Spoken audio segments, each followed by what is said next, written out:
তাহলে সত্যি কি মার্শাল ল আসতেছে? কথাগুলো বলবো, তার আগে কিছু কথা বলি। বর্তমানে আওয়ামী লীগ হচ্ছে বাংলাদেশের সব থেকে বড় সংগঠন, সেটা হচ্ছে টিকটকে। ভাই, আমরা যখন সত্য তথ্যগুলা বাংলাদেশের মানুষকে জানানোর চেষ্টা করতাম আজ থেকে 1 বছর আগেও, তখন বলতো কি গুজব ছড়াই, যে আমরা হচ্ছে গুজবের মাস্টার, বিভিন্ন সময় গুজব ছড়াই। তো বর্তমানে আওয়ামী লীগ কি কাজ করতেছে বলেন? আওয়ামী লীগ কি কাজ করতেছে?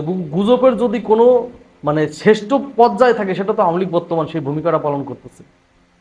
এত গুজব কিভাবে, এত মিথ্যা! আগে তো মিথ্যার উপর দাঁড়াইছিল, এখন সেই মিথ্যাটা ভাই অনলাইনে দিচ্ছে। ওরা তো আজ থেকে 1 বছর আগে অনলাইনে সোচ্চার হওয়ার প্রয়োজন মনে করে নাই। ওদের তো কোনো অনলাইনে অ্যাক্টিভিস্ট নাই, আছে নাই? ওরা প্রয়োজন মনে করে না, কারণ ওরা মনে করছে শেখ হাসিনা এত ভালো সেট দিয়ে রাখছে, শেখ হাসিনার পতন কি হবে নাকি?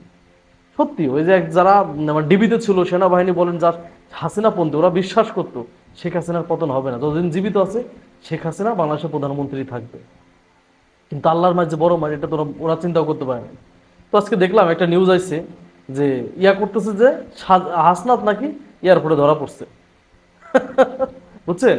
আবার 2 দিন আগে দেখলাম যে হাসিনা যে কল রেকর্ডিং ফাঁস করলো, ওই দিন আবার কি বললো, যে সেনাবাহিনী নির্দেশ, মানে সেনাবাহিনীকে নির্দেশ দিয়েছে কি ডক্টর মোহাম্মদ ইউনূস, যারা মূর্তি ভাঙছে, বিএনপির বাড়ি মানে আওয়ামী লীগের নেতাকর্মী বাড়ি ঘরে আগুন দিছে, আওয়ামী লীগের নেতাকর্মীকে মারছে, সবাই লিস্ট করো, সবাইকে গ্রেপ্তার করো, মানে বিএনপির।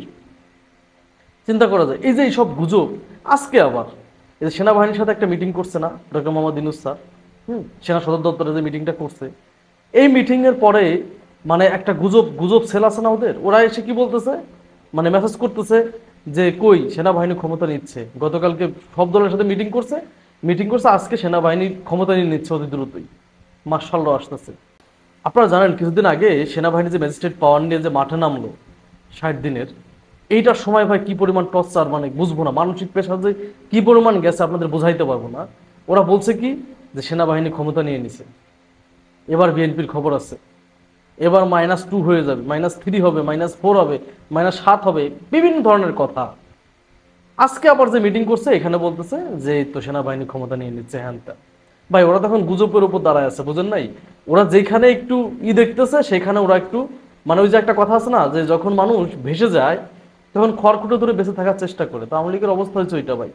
যদি দেখে যে কোনো জায়গা মানে সেনাবাহিনীর সাথে মিটিং করছে, এটা নিয়ে বলতেছে কি, হ্যাঁ নিশ্চয়ই সেনাবাহিনী ক্ষমতা নিয়ে নেবে, মার্শাল্লাহ আসবে, কারণ বাংলাদেশে তো আইন শৃঙ্খলা বাহিনীর সে ব্যর্থ, বলছে সে ডক্টর ইউনূস তো ব্যর্থ, কোনো কিছু কন্ট্রোলে নাই, অর্থনীতি কন্ট্রোলে নাই, বাজার কন্ট্রোলে নাই, মানুষ মারামারি হইতেছে, যেখানে সেখানে মানুষ মেরে ফেলতেছে, কোনো কিছু ডক্টর ইউনূসের পক্ষে নাই, কোনো কিছু কন্ট্রোল করতে পারতেছে না, সেনাবাহিনী ক্ষমতা নিয়ে নেবে, হ্যান ত্যান অনেক কথা, যা মন চায় তাই বলতেছে। আচ্ছা, সেনাবাহিনী ক্ষমতা নিলে কি শেখ হাসিনার বাংলাদেশে নিয়ে আসবো? তোরা কি এই স্বপ্নে বসে আছিস? হুম তোরা কি এই স্বপ্নে বসে আছিস যে সেনাবাহিনী ক্ষমতা নিলে শেখ হাসিনার বাংলাদেশে নিয়ে আসবে? হ্যাঁ? সেনাবাহিনী কি পাগল? হ্যাঁ, সেনাবাহিনী কি পাগল? আওয়ামী লীগের লোকজনের সাথে কথা বললে একটা কথা বলে, আমার এলাকার কিছু লোকজন ভাই ব্রাদার সাথে কথা হয়তো, ওরা বলে যে 75-এ বঙ্গবন্ধু শেখ মুজিবুর রহমানের সাথে বেইমানি করছে, 2024 এসে বঙ্গবন্ধু শেখ হাসিনার সাথে বেইমানি করছে সেনাবাহিনী। সেনাবাহিনী কি বেইমানি করছে?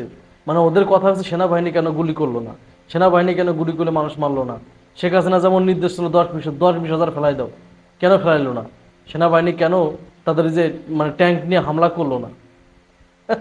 এগুলো দোষ। তাহলে এই যে তাদের ভিতর যে একটা ধারণা চলে আসে সেনাবাহিনী ইচ্ছা করে শেখ হাসিনা দেশ ত্যাগ করতে বাধ্য করছে, এবং কিছুদিন আগে তো এটা প্রচার করছিল, সেনাবাহিনী কি পাগল শেখ হাসিনা আরো বাংলাদেশে ফিরে আনবো? হ্যাঁ, হ্যাঁ, নিজের পায়ে নিজে কোড়াল দিব? এত পাগল না। তো সেনাবাহিনীর ক্ষমতা নিক, ডক্টর ইউনূস ক্ষমতা নিক, সেটা তো আওয়ামী লীগের খুশি হওয়ার কিছু দেখি না। আওয়ামী লীগ এত খুশি হয় কে?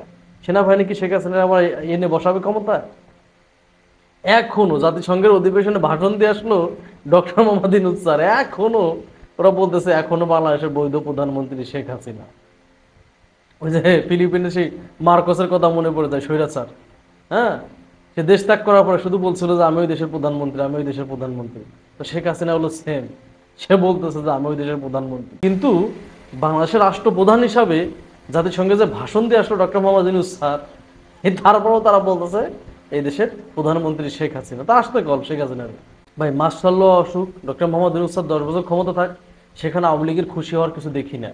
তো তোরা ভাই কি মানে কি জন্য খুশি হইস? সেনাবাহিনী ক্ষমতায় নিলে এই আশায় ঘুম ঘুম নষ্ট করিস না যে শেখ হাসিনারে বাংলাদেশে ফিরে আনবে। এই স্বপ্ন দেখিস না, ঠিক আছে?